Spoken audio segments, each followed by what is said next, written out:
all about us, and it's time to bow down.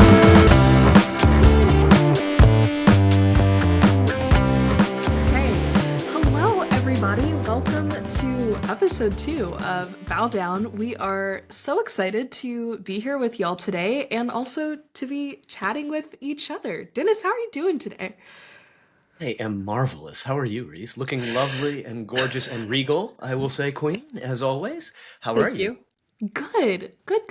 I'm quite excited. I have, as we were talking about a little bit, a weekend trip this weekend that I'm really excited for. But yeah, even as we were just talking before getting into the episode, hearing you say that you're just feeling this renewed passion for this and it feels so purpose driven. That is just like the stuff that like purpose is the currency that I want to deal in. And so I just love that we're doing it, and yeah, I'm feeling good. Likewise, yeah. And yeah, it is, it feels so good to have a purpose. And I think sometimes we wander around until we find that purpose and we think we have purpose. We're going through the motions and again, we're always moving, hopefully forward. But all of a sudden when that, it's almost like when you have two magnets and you move them closer and closer together, but then all of a sudden, boom, they click together. They that's how it sort of felt. That's how it feels for me. Like for a Mm, long time, like I felt these different poles and different things I wanted to do, but all of a sudden, boom, the magnets clicked and sometimes when the magnets are strong enough, it's almost impossible to separate them. yeah, Once that purpose, it comes and it's such a beautiful feeling. Like it's a flow state, and yeah. we've talked about that in the past about this idea of when you're in flow and you're able to just be. It's the best feeling in the world, whether it's with another person, whether it's in your job, whether it's in what you do, whether it's in your family, doesn't matter. Like when you're walking in that flow, it's the closest thing to heaven I know of Yeah. personally. I'm I, I'm inclined to kind of say that it is, that is what any heaven of mine would look like. It's Yeah. just being like in that state for all eternity, right? It's Oh like yeah. as scary as the concept of eternity is. I've been really playing around because of course I work helping people find and pursue their purpose. Living your purpose is a really big part of living in coherence. And I listened to a podcast the other day, and forgive me, listeners, if you've heard me talk about this before, because I put out a few things about it. But I was listening to this podcast. It's called Psychology for Your 20s, and I really enjoy the podcast. I think it is a lot about like coming of age psychology, but I think it is applicable at any point in anyone's life.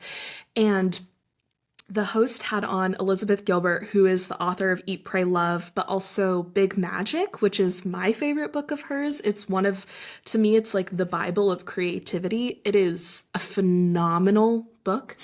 Um, but in it, Liz was talking about how purpose is actually a lie that we've all kind of been sold, that it's this thing that society tells us we have to have and we have to pursue, and that coming with that is this conflation of work, like the thing that makes you money, your career, which is this long-standing thing, your hobby, which are the things that can bring you joy, and then a calling, which not everyone necessarily has. And I was so surprised to disagree because I'm not used to disagreeing with experts on these things.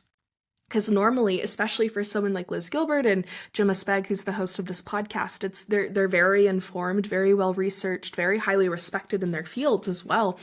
Um, and once the podcast ended, I was just left there like, man, that is just not how I think of purpose at all. And so I've been working on this I'm calling it, my working title is the purpose paradigm. Um, that's like, what is this false purpose that we've been sold and what is actually true purpose? And I think false purpose is this kind of like um a box to be checked. You're required to like make something with it. It should be the thing that makes you money and is a part of like the machine. And I think also is stagnant, right? Is a really big part of that false purpose. But true purpose is so much more flow. It's ever evolving. It grows with you. It is the thing that allows you to change. It is the thing that promotes um, evolution and, yeah, like breaking down systems as opposed to reinforcing the ones that exist that we disagree with. So, yeah, Yeah, that's interesting. I haven't read Big Magic. It's definitely it's on my list, but my list is, you know, seemingly vast, never ending. right? Talk about eternity. But just listening and noticing what comes up for me as you talk about that is I think you had it right in terms of we have to define what is purpose, right? And I think I would agree with the notion that the purpose that we've been sold or that society or that um, we've been ingrained is our purpose, whether that's to make money or to have a family, to have a bigger house, to be happy, to whatever that purpose is that we think we have. I think it's helpful to check and see if that truly resonates with us or if we're Mhm. doing it because we should. You said should several times in there, and I'm always cautious of shoulds Yeah, because that's not to say if you feel you should do something you shouldn't do it. Like I'm not trying to say, oh, burn down there should be no shoulds ever, but I do think it's worthwhile to question that and say, should I do I really need to do this? Is this really for me? does this feel does this feel right? And not surface level feelings either, but in inside, is there a click in who I am? And um so yeah, I tend to agree with your view of things. I'm curious how maybe we'll talk about the purpose paradigm as you flesh it out a little bit more, because um that's what I think. If you I guess what I would say is if you find your purpose, when you find your purpose, you'll know you found your purpose. You won't be wondering, is this my purpose? Is what I right. think. And that's, I think, how you can know that it's your purpose. Because, I go back to something I've said a couple of times, and that is I can't not do this. Whatever it is we're building, whatever it is we're trying to create, a better world, a safe space, a playground of what did we call it? A playground um, of radical permission. Yeah, Whatever it is we're building, that feels like I want everyone in that to know their purpose, to right. find their purpose. But it also takes doing the work, Yeah, and this. I mean, think about how much work, you've done on yourself, how much you've changed in, I mean, 3 months, let alone 3 years or 4 years, and likewise myself, and yeah, um how much, but would I have the purpose or feel the would I feel the purpose in my heart the way I do if I hadn't done the work, if I had just sort of, no, I don't think so, because it um took a lot of attention and a lot of awareness of who I am, and it's beautiful when you get there. It can be frustrating while you're on the journey, yeah, but you will get there, and you're seeing that as well. yeah, absolutely. I think I totally agree. Um, and I think as someone who has kind of experienced that click, the magnets coming together, to use your metaphor from earlier, you do experience this feeling of like aha, right? It is it is just this like kind of consuming feeling of alignment. How how do you characterize that? Because I think for anyone who may be like starting out on this journey or beginning the quote unquote work, right? It can be really hard to trust that feeling. And while you're still kind of, um, trying to find the sculpture inside the marble slab, but you're chipping away, right? To know when you've hit a piece of it. How do you experience that? um I think it comes in different forms. Reese, to be honest, it's not necessarily one way. To me, it's, and I mean, I grew up in a very evangelical home, and we read the Bible all the time, and I know more about the Bible probably than I'd say 99% of Christians, just guessing. Not certainly, there's people who know way more than I do, but I've actually read the Bible, which is probably puts me right there in the top 5% of all Christians anyway. But but not, no, and again, no shade there. That's not the intention. It's just though, uh, to me, it's this piece. It's and the verse I'm thinking of is well, what the peace that passes understanding. Come in your heart essentially. Have this. Don't worry about anything. But and let this peace that passes understanding. And to me, that's kind of what it feels like. It's this surety. It's this knowing that, and that's you can't technique your way to it. You Yeah. can't affirm your way to it. These are tools, and they're wonderful, and I think they're positive and they're helpful. But and yeah, not but and you have to experience that peace, and you'll know it's like the Supreme Court definition of obscenity. I'll know it when I see it. You'll know it when you feel it, and if you haven't felt it, that's okay. Like, don't judge yourself. Don't wonder, can I feel it? Because you can and you will. It took me decades, decades. I can say that with all truth. I spent 25 years of my life with my sole purpose being to, you know, make money and to have a nice house and to, have a, but that was not my purpose. I mean, that was just a tool. That was something that I needed at the time. Um, but it's such a, all I can say is it's such a, and I was achieving and going higher and higher on the corporate ladder, moving up, managing more and more people, thinking that that's what you're supposed to do. It reminds me of Fight Club. And he's like, well, what am I supposed to do? What do I do? Well, you're 20, go to college. Okay, I went to college. Now I go to college. Well, get a job. Okay. Now what? I go to my dad. Oh, well, get married, I guess. That's how many of us live our lives on autopilot. And if you don't break that cycle by looking at it, by noticing it, by asking the questions, is this what I really want? Is this what's going to, does this resonate in my soul? Not in my head, not in those parts of us that are scared. And like, I mean, because you need money. I mean, listen, I'm not like, oh, let's go around and yeah, I mean, to me, I think it's just a no, if is to sit back and just notice and dream and see what stops your dreams. The thing I've been working on myself is when I have a thought or when I have a dream or imagination or something comes to me, I ask myself the question, is this thought restrictive or is this thought expansive?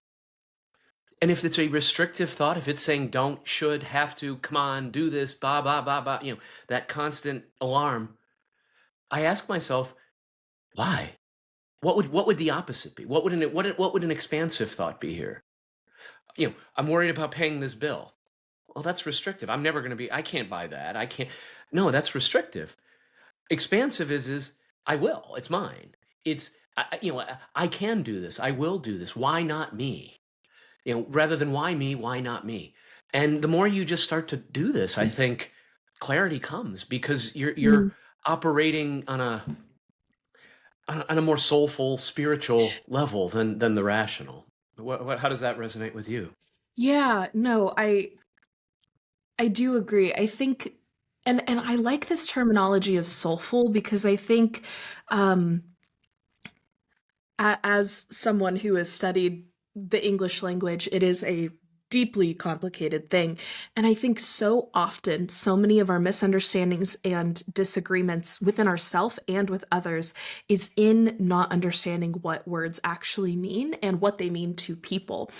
And soul is such a complex word, but I think thinking of this idea of something resonating within your soul, you also have to understand what that soul is and what that means to you. I think for a lot of people, soul equates to mind and brain, like if you're very science oriented, but separating from just logic and analytical thinking, right? Like there is still something that arises outside of the academic intellectual mind, even for those that are like drenched in science, and even for those that are absolutely steeped in the spiritual world, that this, they speak in the language of soul. What does that actually mean to you?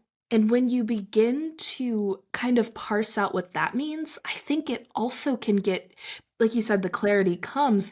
I think you can begin to feel what resonates better too, because how do you know if something resonates? We only know that sound exists because it has us to bounce off of. Sound does not exist until it hits something and that vibration is made. This soul resonance, it's something hitting your soul. So if that soul is undefined for you, how are you going to know what that resonance is? So I do think it's this exploration of self in a lot of ways that even if you hate the word soul, okay, use self, use heart, use, whatever word feels right, and figure out why does that word feel right? What does that mean to you? And then you can see what resonates. I think also this dichotomy of expansive versus restrictive reminds me a lot of like fear versus trust too, right? Like restriction is almost always rooted in fear. And I think it's so interesting. Like fear is something that I really struggle with in trying to release all of the what ifs and all of the anxiety inducing things. And I think that recognizing what default is for you too is a really big piece of this, because default for me, oftentimes, what I have come to learn about myself is this kind of constantly scanning, hypervigilance, what's going wrong, what's going right. Like I need to be on my guard.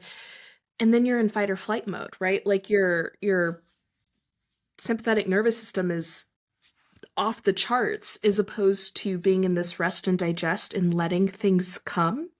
Um, so I think it's also this combination of like releasing what does not serve you that has kind of been offered as truth too. Like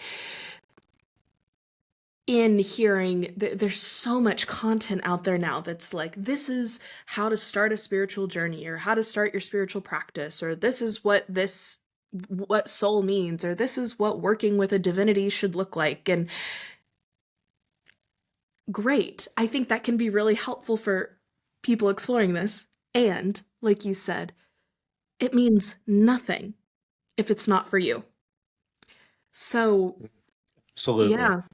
Absolutely. And I think that's so profoundly said. To me, I love how you contrasted, fear and trust, or another word could be fear and faith, depending on how Yeah. again, words matter, but they also don't, because you make your own meaning out of those words. Yep. And I love making meaning, again, a pushback to that, because we're always making meaning. And generally the meaning we make is based on our past, because we're trying to interpret. That's where the anxiety comes from. We saw this pattern in the past. It was harmful to us in some way. I don't ever want to see that pattern again. And it's beautiful and it's lovely. And you're not the person who experienced that in the past, whatever the trauma was. And that's not to minimize the trauma. That's not to say it didn't happen or get over it or any of that, because that's hateful and hurtful and not helpful. However, is also to recognize who you are, that the person, the woman, the girl, the boy, whatever, who experienced that awful trauma, whether it was repeated, whether it was a single incident, that's still not who you are today. You're so much more than that. But if you think about it, to me, trust versus fear. What is fear except trust in bad things? Like, I mean, that's all. I mean, there's really no. It's two sides of the same coin, which you need, Yeah. because how can you can't trust if there isn't a trust in things not working? Then how could you have trust in things working?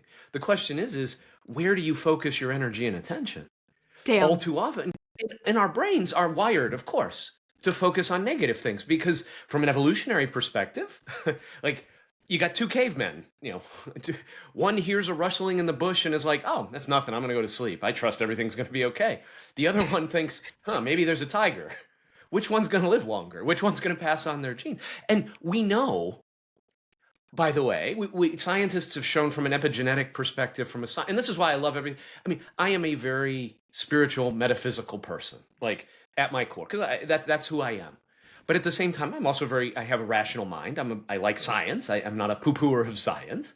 But science so I was reading about this experiment that some scientists did. I don't remember. I don't have a reference. Maybe I'll find it. But basically, they taught using operating conditioning and things of that nature.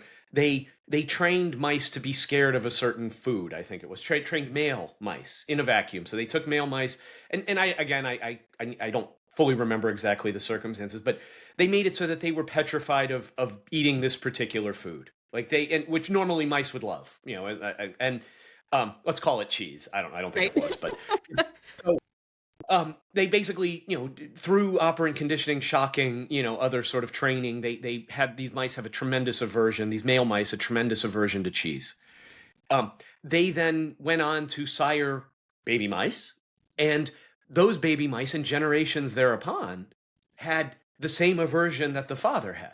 Even though cheese, they never, where did that come from? Generations down the road, it's that community, that to me is what we're up against. And decades and years and hundreds, centuries of oppression and minimization of who we are, who women are, especially.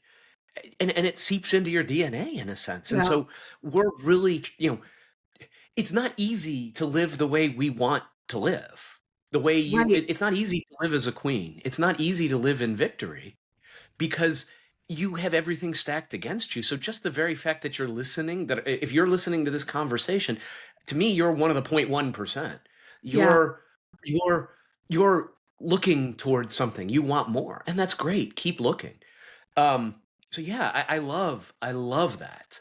It's so powerful. Let's condition ourselves in the opposite direction. Let's condition ourselves to Right. believe, to trust, to say, and where you can get that, I think, from is if you truly believe this is what you're supposed to do and there's nothing else you can do, you have to burn your ships.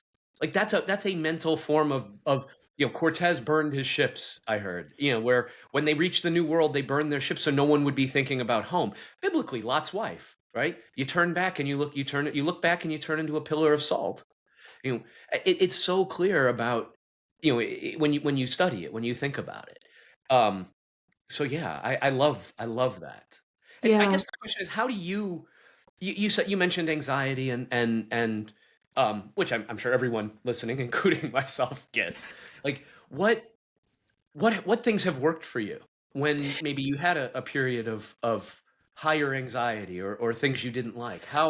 What do you do when that happens? I'm curious. How do you get it under Yeah. control? Oof. I think this is such an important and nuanced question, because I think to go back to what you're saying about the genetic ancestry here, each of us are coming in preloaded with different things. On That's top our of that, software. Yep, you're right. right. We got AOL installed, which we don't really want, Yeah. Some of us have got Yahoo and even still like MySpace accounts and Yep, like crazy stuff. GeoCities, my GeoCities page, Right, right. I think also understanding your conditioning as well, right? For me, I think looking at my anxiety as something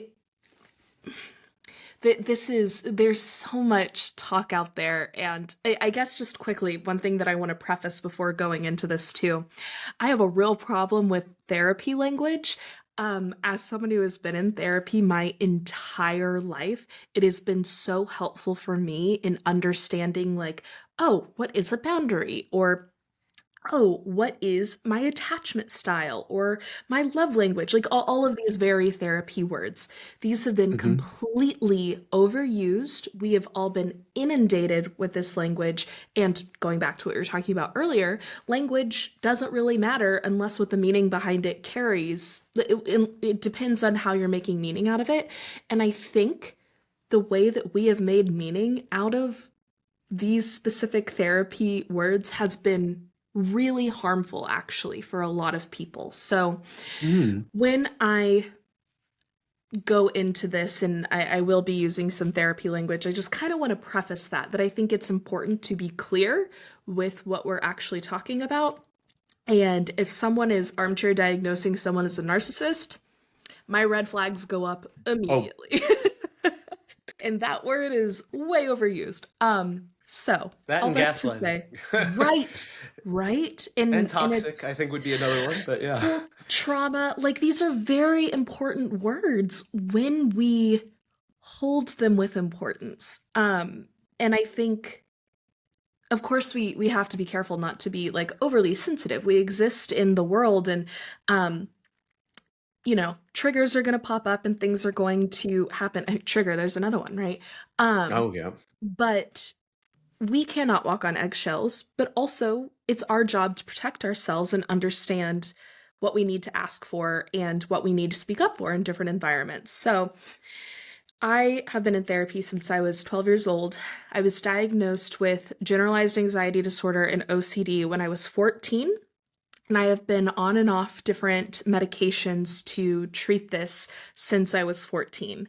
Um, so, one, medicine does help a lot of people.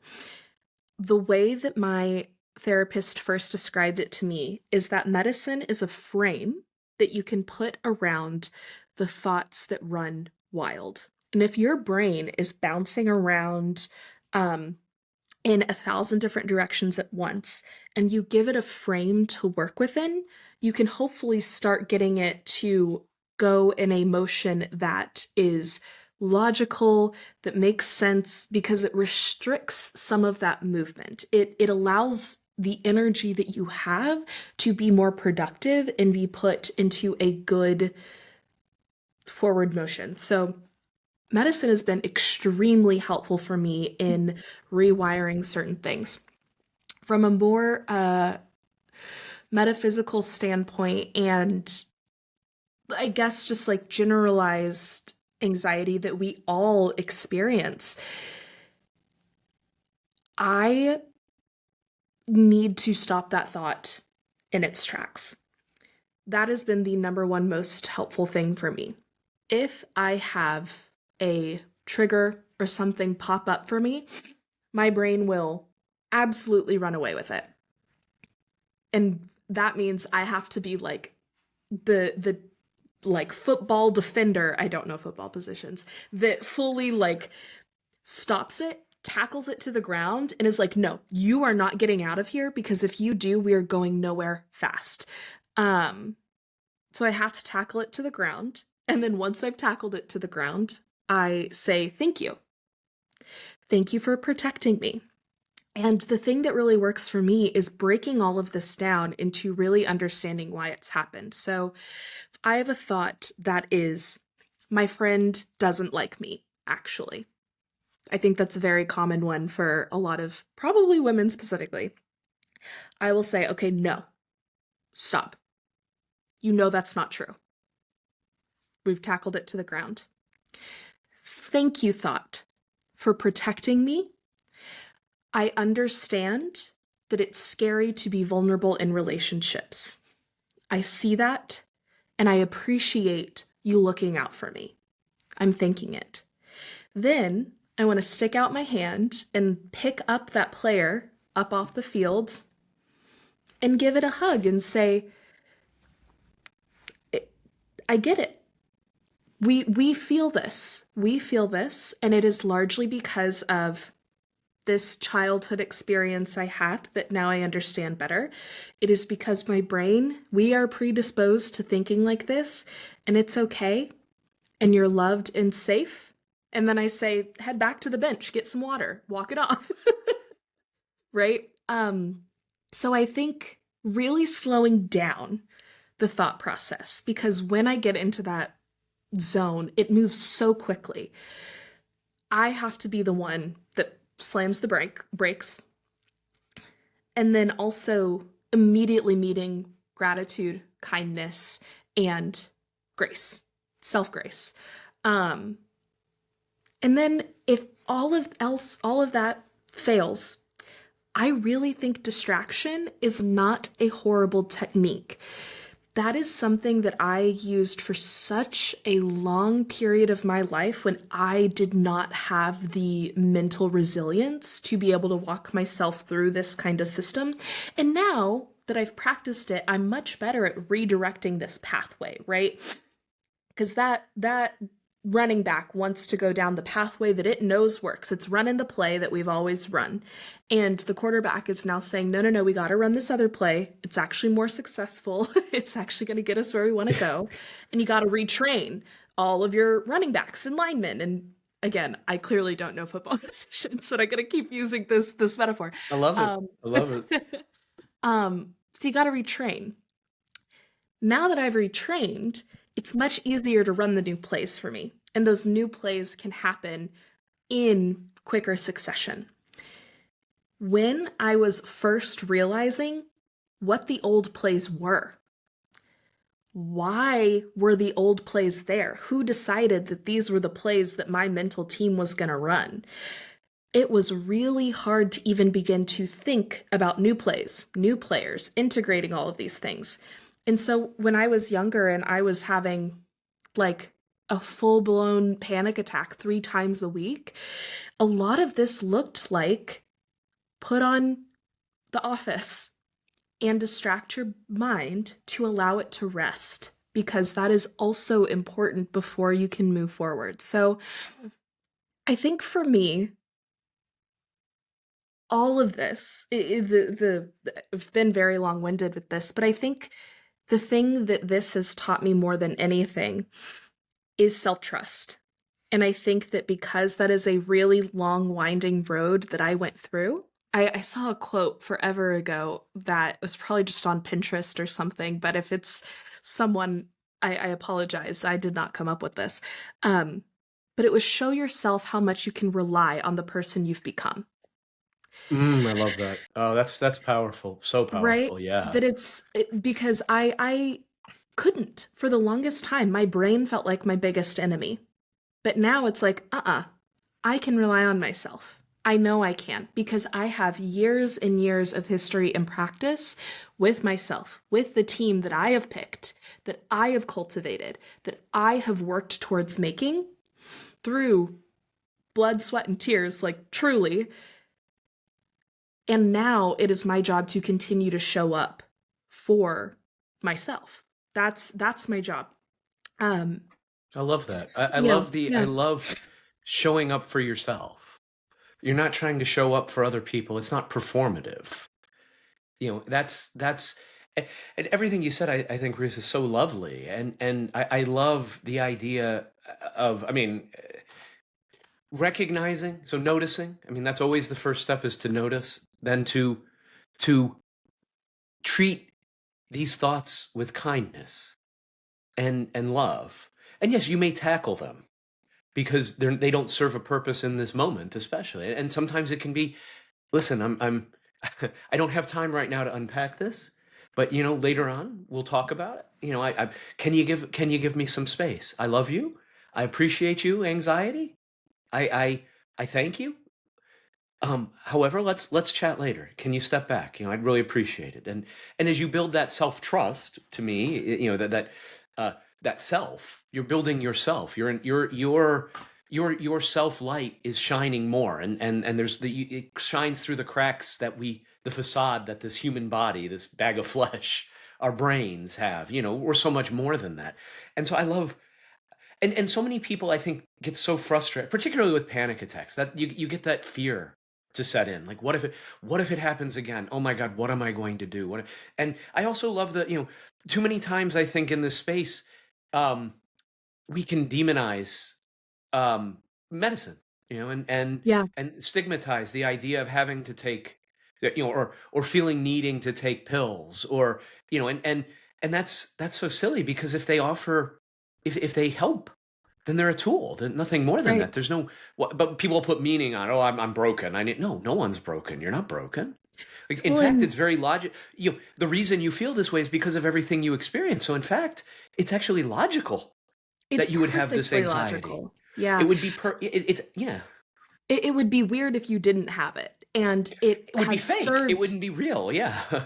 it has served you well for a very long time. Otherwise, it would not be there, right? I think too with this medicine thing, the piece of the analogy of putting this frame over your mind's pattern that my therapist offered me was that eventually, once your brain learns to go in this system that works really well, you can remove that frame if it feels like you are able to, and you can experiment with having a looser frame or having a different frame or taking it away altogether. And for me, I also don't want to demonize people that have decided medicine is not for them and they want to try a more holistic approach. I think a combination thereof is important for all of us, and different people will use different things. And while, yeah, I love my somatic nervous system work, I love my breath work, I love all this stuff, I still take some medicine because any time that I have tried to wean off of it, it hasn't gone well for me, even with all of this deep understanding of the other kind of ways that we can approach treating mental health without medicine. So I want to hold space and honor that there are vast ways to do that, but there is space for all of them together. I apologize for cutting you off there too, but I'm like that. Oh, no. Yes, No, no, yes, yes, I yes. that's so important to say. Full disclosure, I also take medicine. So, so I there's no stigma to me. Could I stop? Right. Probably, if I wanted to. It's not it hasn't I've weaned down a little bit, and not proud, or I don't say that, "Oh, look at me." I mean, for me, that's what worked. Yeah. And at some point, maybe I won't need to take them anymore. But if I do, I do, and um it's okay. Like, and not only is it okay, it's what you need in that moment. And why not why judge that? Why do you put meaning on that? Like, I mean, again, somebody who oh my God, I can't, I'm embarrassed to say I take, take an antidepressant, or whatever the case is. Like, okay, well, why? Why? What is it that, well, I feel I'm not good enough, or I feel I'm broke. You start to get down to those core beliefs. And Yeah. that's, to me, what it's, if you believe you can't do this on your own, you know, eh, then okay. But if you believe the medicine is going to be helpful, then it is, and use it. It's good. There's nothing, so often we feel like there's this road. You have to follow this road. This is the only way. And something works for us, and it's like it's got to work for everybody. But Yeah. no, everybody's got a different path. And Well, and and yeah. yeah, I think within that too, like holding space for your path and someone else's path, I think it is so easy to say, oh my God, from a really beautiful place, I found this thing that is magic for me. I have never found anything that has made me feel like this, that has allowed me to do these things. Beautiful, brilliant. Definitely talk about that experience. Other people probably want to hear about it and try it. It's not going to work for everyone. It is not the answer. Like, there is no capital T, capital A, the answer. And I think that a lot of us fool ourselves into that. Like, you are the answer, right? Like, you have to be the answer for you. And I think we spend so much time looking for these external answers that we let these outside voices dictate other decisions. And it's beautiful to share your experience, and maybe it does work for someone in whatever field, right? But not letting the fact, I think a lot of times it can contribute to this idea of I'm wrong. There's something wrong with me. I haven't felt this spark of purpose, right? Like, can I feel it? And even with the panic attacks, it's like, it is so scary. And you also feel this, like, it's never going to change. I'm never going to get out of this. It'll never be different. And yeah, I don't know. I don't know where I want to in that sentence besides you are your own ultimate authority. Don't doubt that. Yeah, don't you have your power. When you look for something outside of you, external to you, you're just giving away your power. Yeah. Period. I mean and it's okay. There's no judgment on that because we all do that to some degree or another. Because Right. that's the life we live. But as you continue to explore that and see what it means, what does it mean to give away your power? Do you like this? Is it you can. I mean that and there's nothing wrong with that. And in fact, in a relationship, it could be beautiful to do that. Yeah. I mean, I think that truly is a connection when you allow, you choose, you give your power to another person Yeah. in a way that, I mean, there's something beautiful in that to have the courage to do that. And but also know that you're still the one giving that, you are the one in giving that power away, Right. so you're the ultimate power there. Even if you do choose to do that, you give your heart to somebody else, you're still the one with the power to do that. And Yes. when it even when it comes to things, um you know and again, it's not to say like leverage the resources that are out there, whether and don't never feel bad about needing help from somebody else, because you know, they're part of you anyway in a Right. way, and Right. they're brought into your life for a reason. And I love shared experiences, are so powerful, because everything, when your mind doesn't know what to expect, your mind hates that. Everybody's mind hates that. Like, they want to know what to expect. And so when you're able to say, yeah, I took Wellbutrin, or I was on, Buspirone, or whatever, no matter what it is, this was my experience. Okay, there's other people who have been through this, and there's a Right. power in that togetherness. And Yeah. panic attacks, but I'll reframe panic attacks a little bit in this sense of, when you recognize and truly get, know that I'm the one creating this panic attack. I don't like it. I don't understand it. I don't know why. But can you see how incredibly powerful you are? That you are able to create literally out of nothing, to create these incredibly detrimental, I don't want to make light of it, Right. symptoms. Like, you're literally, your mind is that powerful. So again, everything has its counterpart. If Yeah. your mind is powerful enough to practically make you think you're going to die with physical symptoms, how powerful is it in the other direction as well? Because it can't Yeah. work this way and not this way. Like, you Right. can't, it can't. Nothing in the universe works that way. There's Yeah. matter and there's antimatter. There's, good and there's bad, or, good and evil. If you even believe in that construct. But in Right. order for there to be light, there has to be dark. You can't Yes. have dark, you can't have light without dark. Yeah. I think, So, yeah. yeah. No, just absolutely. And I think that that's just such a powerful reframe. And I want to go back to what you said earlier about what is fear if not faith in something bad, right? It's like, You're believing in something every moment, every breath you take, you're believing something. yes.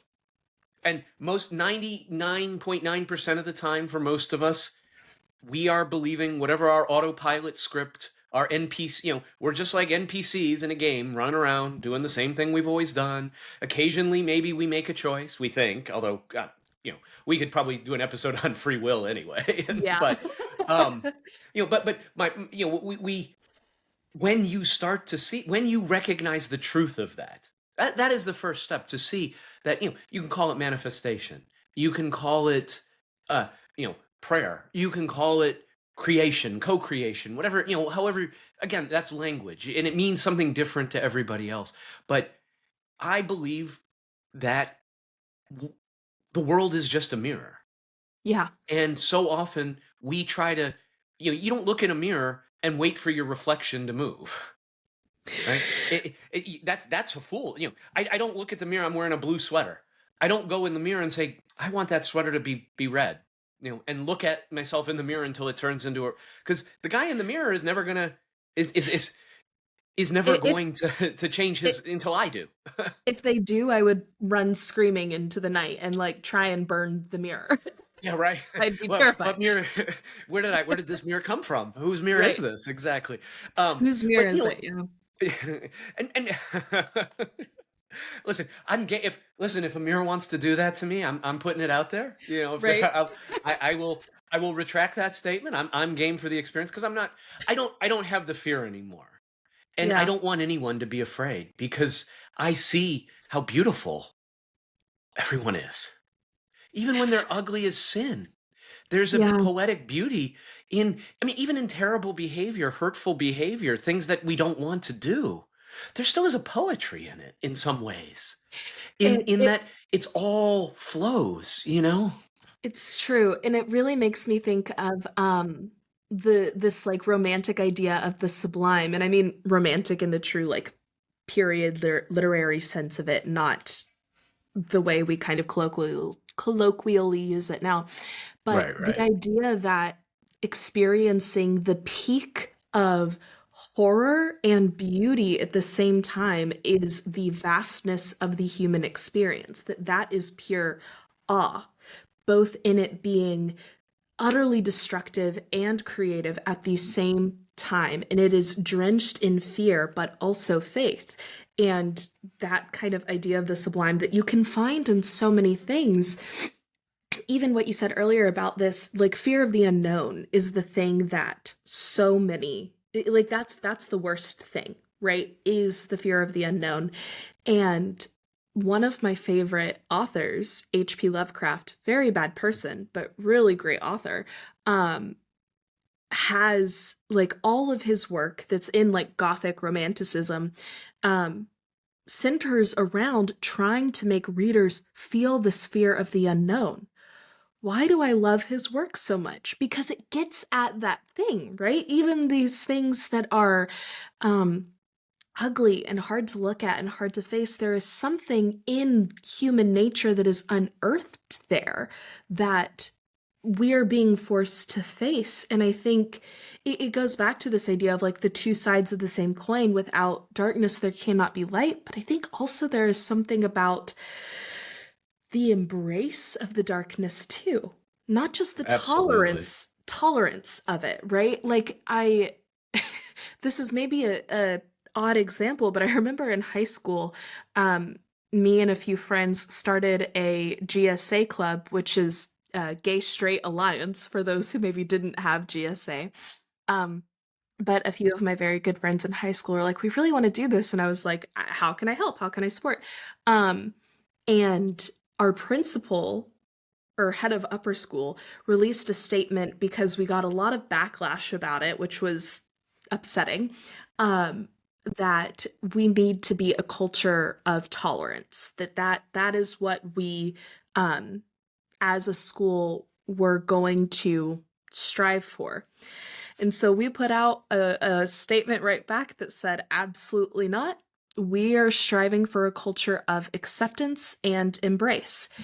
And I think it's the same thing, right? Like tolerance in and of itself is still holding space for something to be not okay, for something to be unsettling, uncomfortable, and in this case it was like to hold on to the last shred of your homophobia, right? Um for whatever reason inside. But it's like in this broader example, it's like holding on to that last shred of the unknown is really scary and not leaning in. Um Wow, I yeah, love that. So much there. I mean, you just said uh so much. And I want to comment on two things specifically. Number one, I hate the word tolerate or tolerance. Like when you said that, like immediately alarm bells. You know, so this idea, oh, we need to be tolerant. That is so paternalistic. That is minimizing. That is shame inducing. You and as somebody who lived, it's so funny that word because one of the things I realized is once I found out who I was, particularly my neurodivergence and what that meant for me, I realized I spent 40 plus years of my life being tolerated and thinking that was a good yeah, thing. Like, just that's all I would hope for. That was the breadcrumb. And again, how many, again, talking about bow down, how many women feel tolerated and think that that's Yeah. good enough? Well, that Like, you're to being me, like handled. yeah, you're being handled. It's again, it's patronizing. It's Yeah. and it's not. I love the idea of affirming, like versus tolerant. Tolerance is saying, okay, we'll let you here. Affirming is saying, welcome. We want you here. Yeah. And that little shift is so important. So I love your guys' response. I That was incredible. Thank you. I want to take what you said maybe even one step further and correct me if you would disagree with this. But not only is tolerance fine, well, you can be here. Welcome is we want you here. I would even say that acceptance is you are an integral part of what here is, right? It's not even Here on wouldn't be me. here without you. Here Right. wouldn't be here without you. That It's I not agree. even Yes. my like, why do I get to decide that you're welcome? You are. You wouldn't be here without you. And just within I was looking earlier at my phone because I came across a video on my reels and I wanted to bring it up. And I was like, but I don't want to quote this one thing wrong. So I referenced it. So if you saw me looking down, that's what I was trying to pull Ah, up. But in this, it was talking about how women have been felt handled and tolerated, and even in like a feminist movement, it is still framed within counterculture. Like to have a feminist movement necessitates patriarchy, right? Because there has to be something that is working against. Not to say that it's not necessary and beautiful and amazing and all the things, right? Of course. And then this creator, which we can link the video down below and tag her. I'm forgetting her name now. She was talking about how that there's a lot of ego tied up in this concept of gender. And so much of the reason why women feel handled by a lot of like spiritual movements too is because everything really has been curated by men. And when men experience ego death, or even men are feeling this kind of deconstruction of self, it is because with them being the default of here, I'll say, that there is a deconstruction in that. And that doesn't resonate with a lot of women. And she was saying that's because for women, their nature is of a different divinity, that men must experience this certain ego death to be reborn, whereas women, it is a return to self to be reborn, to be empowered, as opposed to like I don't know if this is making sense, if I'm reframing it correctly, but I saw it, and just in hearing you talk a little bit ago, I was like, oh, I remembered I wanted to bring this up and hear what Dennis had to say oh, about this is the perfect. dichotomy. Yeah. Yeah, I love that. And I think it's so true that um, I mean, women are life givers. What is more powerful than that? I mean, men think they're so powerful because they've got muscles or because they're bigger, and these are just characteristics. A man can't give life. Yes, they have to be part of the process, absolutely, but um, but that to me is power. I mean, every single one of us came from a woman. A man was, a man was involved, but a woman was committed, is what I'll say, and and that to me is so beautiful, and like to disparage that, to somehow say you're less than, and I mean, I just think of all the ways society does this every Yeah. day, all these microaggressions and once your eyes, it's like the FedEx arrow, like once you see it, the constant microaggressions, even just in everyday conversation, every woman I talk to, I see this come out. How these microaggressions, and you keep getting hurt over and over again. They're just little cuts, they're pinches, Yeah. but all of a sudden you can't even imagine you get to the point where you can't imagine a world without them, and it's just, and you start to tolerate it. And then that goes back to, and how do we change it? Well, I think it's what we're doing is how Yeah. we change it. Like, when you reveal to people who they are, all of a sudden the illusion, the lies, they they fall away. You see them for what they are. You see them for the trap that they are, and then you can live. And again, I don't.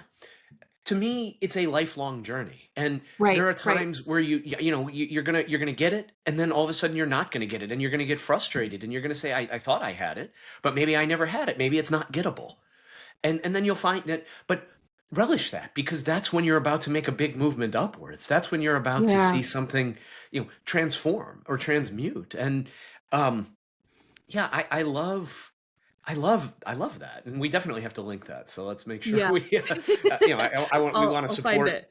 these voices, that Yes. we see it, because that's how we grow.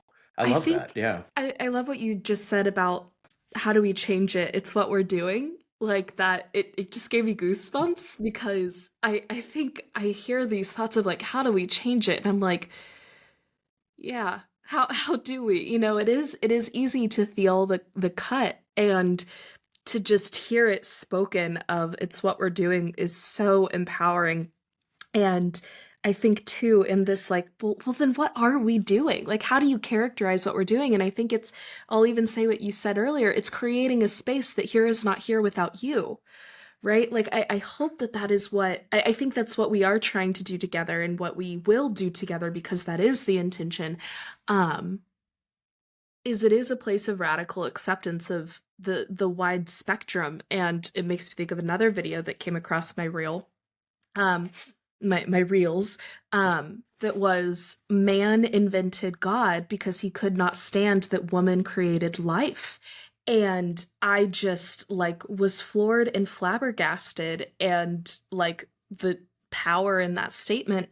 um but I think it really does go back to this idea of radical acceptance of self, of other, of difference, of unknown. Like when we kind of tie together all of these little pieces that we've talked about today, with fear being just faith but in something bad, like mental health, anxiety, that is proof of your power, right? It is something that can spark connection and allow us to help one another.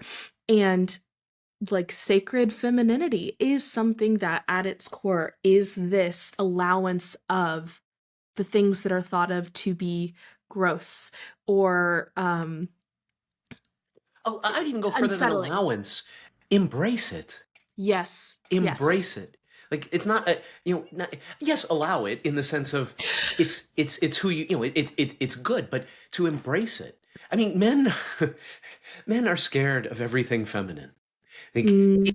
it is just so. At my internship, I we gave we had a 200 or so um silk roses we were giving out for Valentine's Day. Just as Oh. a, you know, hey, take one. You're loved, you're cared for. You Mm. know, give it to somebody else if you want. Here's, when we had papers where you could write down messages if you wanted to give it to somebody else. Oh, I And love that. and it's funny. Obviously there's both men and women. These are all college students coming in, and it was just so funny to see the reactions of a fair portion of the men versus the women as they come in, and again, no judgment, just noticing. There are, while some men embraced that and loved it, and just were absolutely comfortable with it, you could see that sometimes there would literally a look of horror would come upon a guy's face as he was walking, by our table, and I was like, "Hey, would you like a rose?" And the look, you'd think I offered him, a dead bird, or you know, or I don't know, it was just, Right. it was wild to see. And that's that fear. Why would you be Yeah. afraid? I mean, like, what is stopping you from, you know okay, I don't want this. I mean, it's Silk Rose. Who gives a shit? But you know what? Like, you could give that to somebody in your class, or take it home. Give it to your mom. Give it to your dad. Give it to your sister. Like, why? What is embarrassing about? And the same is true with anything. Woman oriented. I mean, commercials. Like, I mean, the fact that, like, oh, I was watching, of all things, a brief documentary on the Bic pen. That Bic crystal pen from it basically been the same for 50 years, but I guess in the mid 2000s they came out with Bic for Her, Oh, which yes. was I was remember basically the this. same pen with different colors and more expensive. More And it's like, expensive? or I remember when I was growing up. This may be you may not remember this. Maybe I don't. Maybe some of your listeners will. But you've come a long way, baby. The Virginia Slims commercials that were an ad that used to be super prevalent. This idea that smoking would make you deserve it. And again, it's just interesting to Wow. see. Like, and again, same thing. But now this is more feminine. Whatever exactly that means.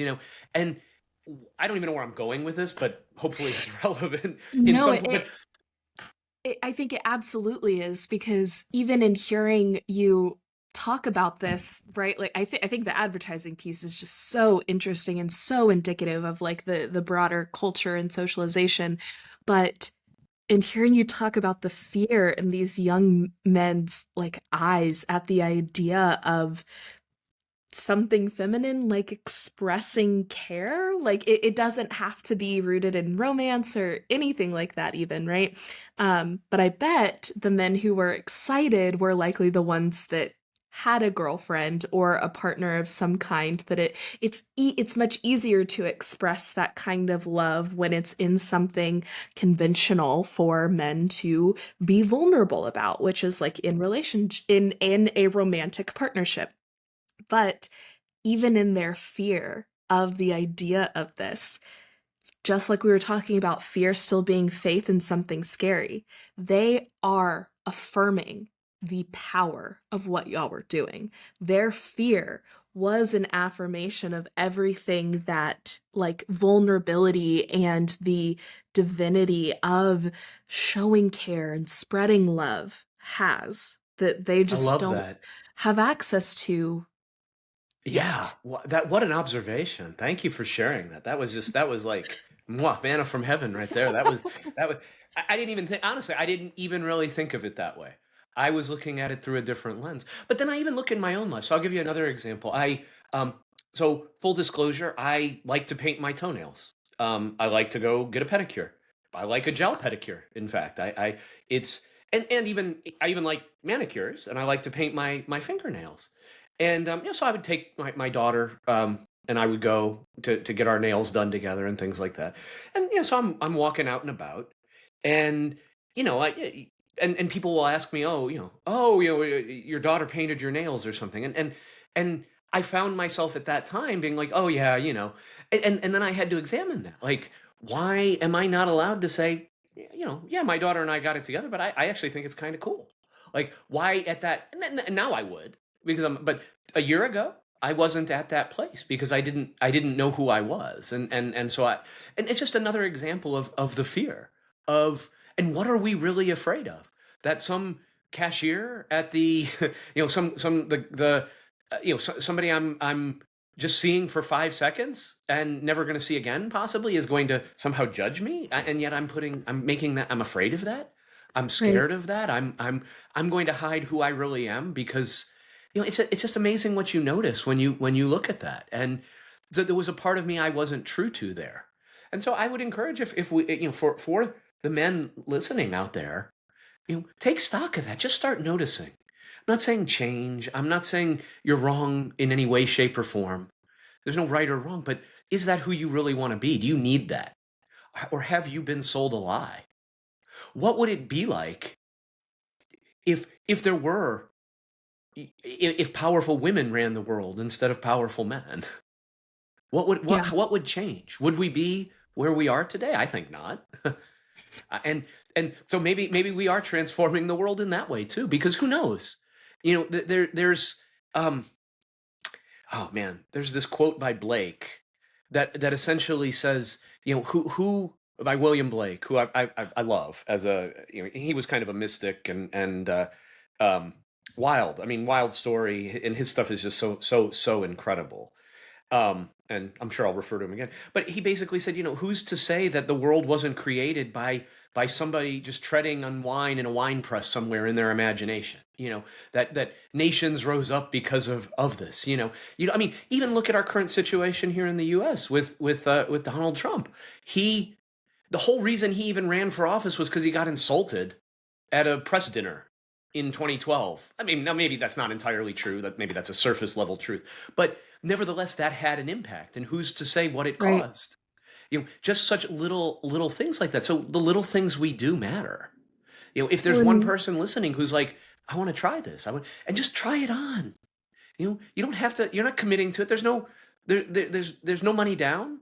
there's no. It costs you literally nothing, but yet it does cost you everything, because yeah. once you start doing it, you can't help but change, because you're seeing things differently. You're expanding, and people may fall, and it's scary. People don't want to do it because they may lose friends. All of a sudden now, all these things that kept them safe, these ideologies, the you know and that you talk about unknown again, to go back to what you said earlier, fear of the unknown. It is unknown what somebody's response will be. If I say, no, I like to paint my toenails, I like having purple toenails, it makes me happy. What's Well, it you know give them the opportunity to meet you where you are with that, right? It's like also in working from that place of fear, you are projecting your fear onto everybody else too. Because the cashier at the supermarket may say, well, that's so cool. I love that. But by not giving them the opportunity to meet you there, it is actually like exponentially spreading your fear, as opposed to allowing someone else the opportunity to grow and accept, welcome, embrace, right? All of these. And again, even the language that we're using within this goes back and mirrors what you said at the very beginning of our conversation: expansive language as opposed to constrictive language, right? It is allowing and yes anding. yeah, it's improv. Life is improv.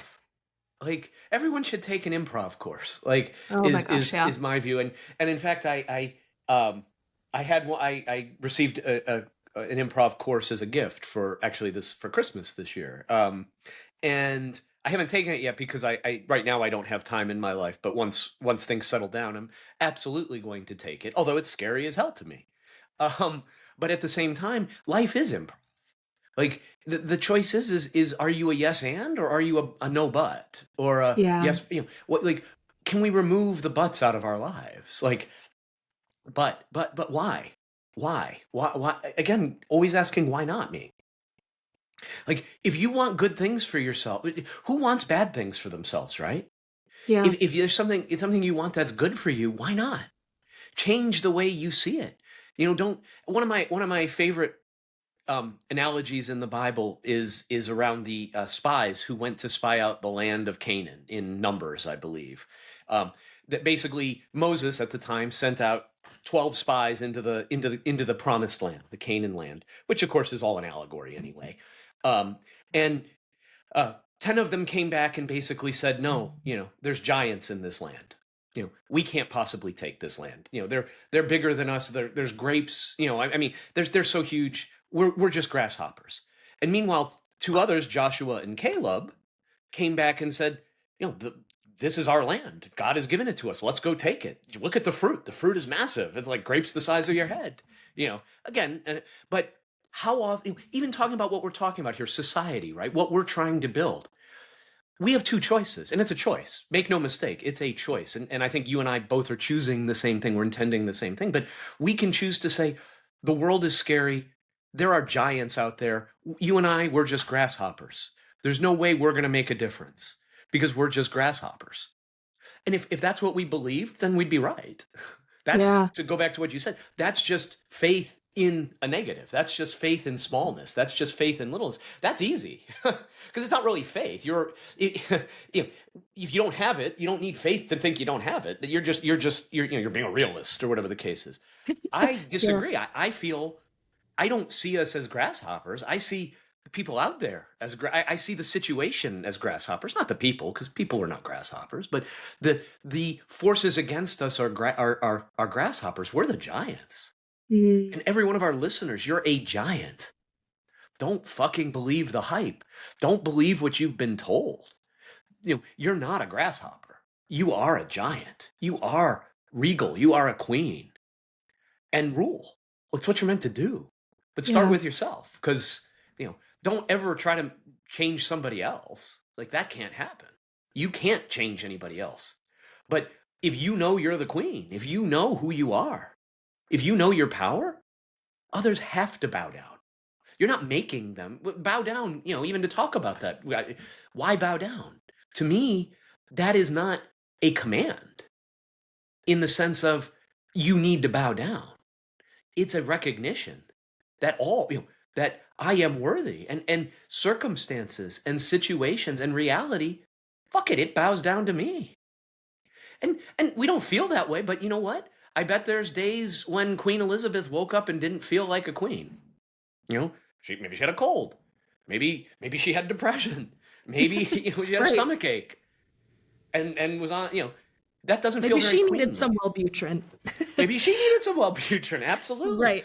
But And did yeah. that make her less of a queen? No.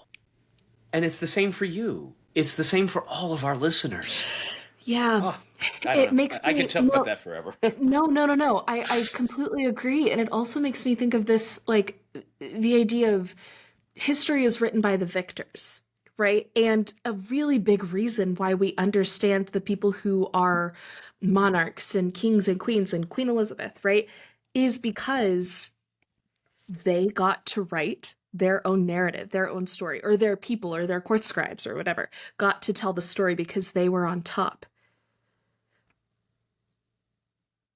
Write your own history.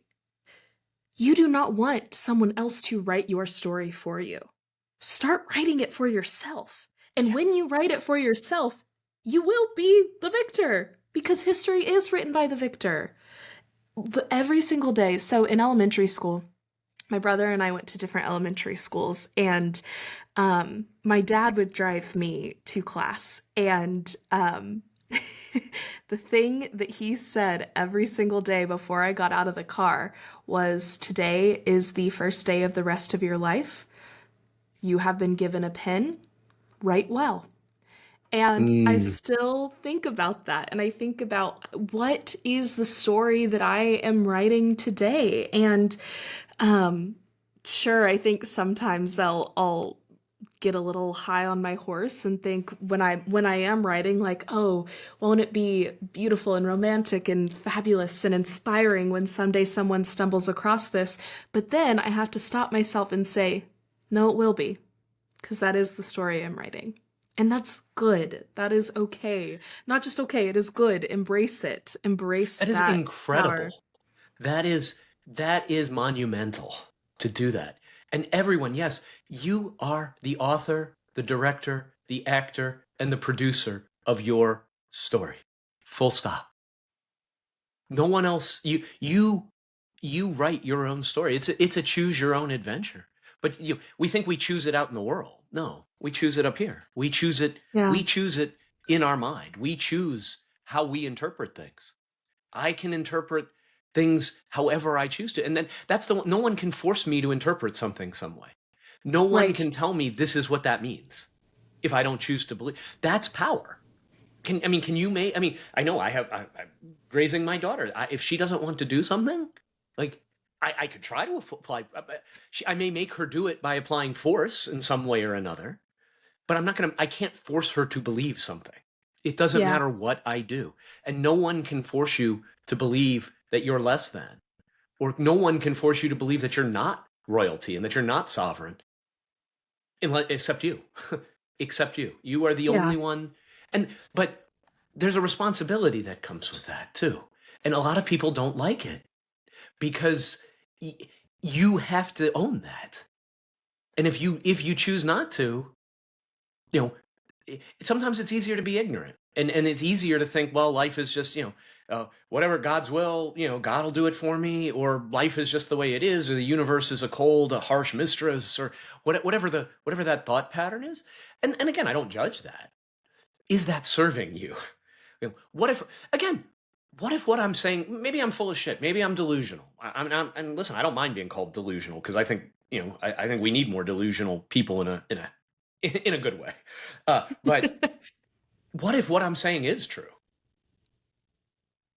What would it be like? What would it mean to you if that was in fact the case? What would change in your life if what I'm saying is true? And why don't you try it? What does it cost you to try it? Assume what I'm saying is true. Test it. I'm not trying to sell you something. I, test it and try it and see. And when it works, because it will, try it a little bit more, go a little bit further. You've come this far. Maybe you're willing to come a little bit farther. Yeah. And that's, and everyone comes at their own pace. They'll all come to it eventually. I don't know what the afterlife, if there is one, if there isn't one. I don't dabble in that, because I can't know. That's unknowable as far as I'm concerned. I could have a revelation somehow, but it would still be my own personal gnosis. It would not be, it's not verified. There's no truth. But I can choose the truth. I choose my truth. And this is that's just it. My truth is I will not stop telling the story that I believe. And my story is that I am here to pour into people, to women, to strengthen them, and to I'm not doing anything. I'm just lifting. I'm just there as a help, as a guide, and as a supporter, as an advocate, not as anything else. But it means Yeah. everything to me, and I know it means everything to you. That's why we're here. So Yeah. what a great day. Every day is a great day when you're talking about what's possible. So I Yes. mean, I don't know. Do you have so I know we're getting close to time here. We're probably Hmm. over anyway. But if you had one, if you were a listener and you were listening to you and I, what would your one takeaway, I guess, be from today? Like, would Hmm. there be something? What would you? Is there something that just resonated particularly strongly in the Yeah. directions we went? Hundo P. The there's just something about hearing words framed in another way that like will just click. It's like when you just hear like a beautiful harmony, even though it's like, well, you've heard music before, you know the concepts that are true and whatever, but it's like when it's framed in just the right way, and it's like that. When you said that fear is just faith in a negative thing, like, my word, yeah. And the amount of power that I put in my fear sometimes, like, of course, I have that same amount of power that I can put into the radical belief in grand possibilities, in expansion, because I clearly have that capacity. Why have I restricted it to fear? And I think you said something that I kind of wanted to ask about, because I agree, is that fear is easier. A lot of the times, staying in the fear is easier. Why do you think it's easier? Because I do think it is, but why? Um, I think it's a defense mechanism, in the sense Mm, of there's a part of us, and I think it's true for all of us, that is afraid of being disappointed. So again, it comes back to fear. There, that we were disappointed with something as a kid. I mean, because everybody, there's always disappointment, something you were expecting. I mean, a good example. I prayed for this and I didn't get it. I remember being 6 years old, or no, 4 years old, and praying on my knees, like as diligent as a 4 year old could possibly be, that my parents wouldn't get divorced, and it didn't happen. I mean, they did get divorced. So that little part of me, right, is doesn't understand that. and is hurt and is disappointed and doesn't like that feeling. It didn't work. I'm powerless. And we don't like that feeling. And so thinking, if I were to focus on and believe these things, I might get disappointed. It might not work out the way I thought it was going to work out. And that little part of me doesn't think I can handle it because the pain was so great when I was 4 or 5, because I didn't know how to handle that. And, Mhm. in my family, there wasn't a lot of conversation about it. There was no, we didn't really talk about feelings, and that's okay. God bless it. I mean, it was what it was. But so to me, fear is easier. We don't like it, but it's more comfortable because there's only Mhm. upside. If I'm afraid I'm going to die tomorrow and I don't, well, geez, I've exceeded expectations. I mean, Yeah. like things are better, and the real question, and that's okay. I get that. I mean, it makes sense, right? But is that how you really want to live life? And again, what if? What if there was an alternative? We do it because we don't think there's an alternative either. Like if you don't have an alternative, it says, well, I might as well, worst case scenario it. But I guess I'm here to say there is an alternative. And if there is a gospel, to me, that's the gospel. The good news is that, you know what? Whatever you want, you can have it if you believe it. Like, I mean, again, that is the fundamental thing I will never stop saying. And you can beat me with a baseball bat, you can lock me in prison. I mean, I'm serious about this. Like, I absolutely fundamentally believe, without a shadow of a doubt, that whatever you want, believe it, you have it, and it's yours. But the real key is what does it mean to believe you have it? Because and think, but think about that statement, and even in good and bad, right? Faith and fear. If you think something bad is going to happen to you, it works that way too. It's not just good Yeah. things. It's not, oh, I'm going to be rich. Oh, believe I have it and it's mine. No, it's also believe in the opposite direction as well, that I'm going to get fired, that I'm not loved, that my friend isn't going to text me back, that my friend doesn't like me, that my boyfriend is cheating on me with somebody else, that I'm no good. Whatever those are, you start to believe those things, and you're going to see evidence of them Yeah. because that is fundamentally the way the world works. So, yeah, I think it's a great question. Why fear? Because it's easier, because it's It's safer in easier. some senses. I think it's basic physics, right? I When you have an expectation of something, it actually creates a vacuum for that to come in and fill that space. And so when you like it's literally the energy of the universe. We know this to be true. If you create a vacuum, something has to come fill it.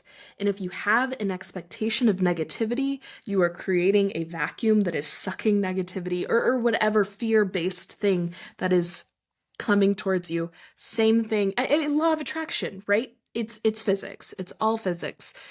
Um, Yeah, yeah, totally, I completely totally. agree. What is your takeaway? Or sorry, you were about to say something else. Don't let me No, derail no, no. I think your no. thought. I was. What is my takeaway? Well, I mean, first of all, I'm just so grateful to be here. I'm just so happy to be here, uh, and I'm over the moon there. So that's one takeaway. Like I'm amazed by how much I love this dialogue and how important it is. And uh, I find if there's anything in my life I say is holy to me, this is a holy time together, and I love that. It's a sacred time to me. Um, I think for me, my takeaway is to just continue to breathe into our dreams here, and to just see it, and it's a renewed focus of the importance of the work that we're doing, though it may seem big, and though it may seem like we're running uphill in the snow, like to trust even more, to double down on what we're doing, and to do it more is really what comes up for me more than anything else. I would love to, one thing we didn't get to explore today, which I'm sure we'll have an opportunity to. I would like to come back to at some point. You mentioned, you touched upon it, sort of this idea of the sublime and what that looks like, and um, someday, maybe not next. Eventually, we'll come back to that because there's some interesting things I'd love that really resonated with me. Like, how can we create Why can't our lives be sublime? Like, Mm, why can't our lives be sublime? Like, why is that? Why can't that be a goal? Why can't that be something we choose to live in the sublime? Like, to me, what we're doing here is fucking sublime. Like, that could yeah. be the name of our podcast, fucking sublime, because that's what this is. Like, and I hope, well, I don't even hope. I'll just prophesy.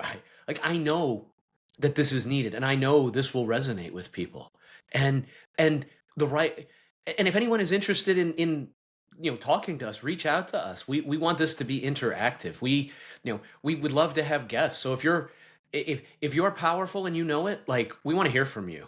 And if you want to be powerful and you know it, we also want to hear from you. And if you Yeah. hate us, well, we'll hear from you too, but don't expect us to put much weight on.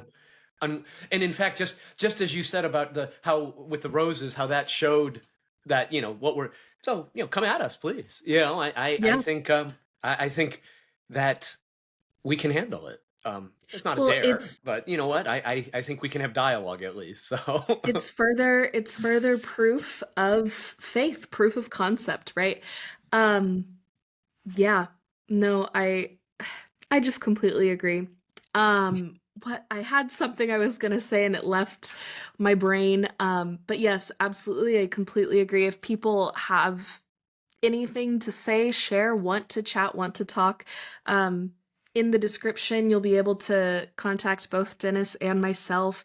Of course, social media handles are there. Reach out to us. There are all sorts of ways to get in touch, to connect. We want to connect. We want this.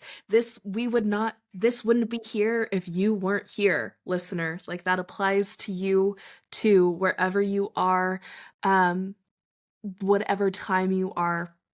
Absolutely. And I want to extend that to topics too. Like Dennis just said, we'll probably circle back to the idea of the sublime in the future and romanticism, but we also have big plans for other books and topics and things to expand on. So let us know if there's anything specific that you would like to hear as well.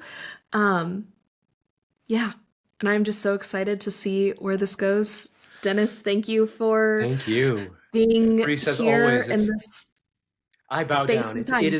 is an honor to do this with you, and to be part of this is I mean, truly one of the most greatest experiences of my life. And I don't say that lightly. Like, I Mm. genuinely love what we're doing here, and love listening to your thoughts, love hearing your thoughts, and love what how we just bounce off of each other, and just the yes anding here is probably makes some people sick, frankly, but good, because I don't think we can do it enough, because that's how yeah, it is such an honor. And so yes, awesome.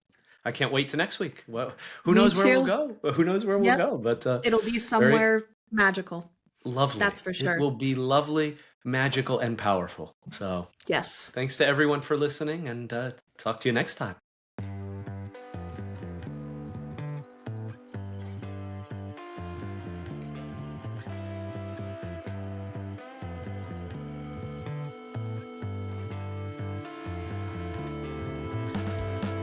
Bow Down is a weekly podcast from the Cohere Collective that explores esoteric and empowered feminism. Please subscribe to Bow Down wherever you may be listening. And if you enjoyed the episode, please leave us a like, a 5-star rating, and a review. And if there's anyone you think would enjoy this episode, or maybe just needs to hear it, please share it. If you want to stay up to date on all things Bow Down, you can follow the Cohere Collective on any social media platform at the Cohere Collective, and check out other content and offerings at www.thecoherecollective.com. If you're interested in working with Reese to find and pursue your purpose, I encourage you to head to www.thecoherecollective.com/life-coaching. If you're interested in working with Dennis to shed your mask and embrace your desires, you can email Dennis at dennis@theheartstoybox.com. A huge thank you to Jack Corbett for Bow Down's music. You can find him on Instagram at j.corbe. Thank you all for joining us today. We're so glad you're here. And as always, we hope you feel like you are living more coherently. And until next time, love.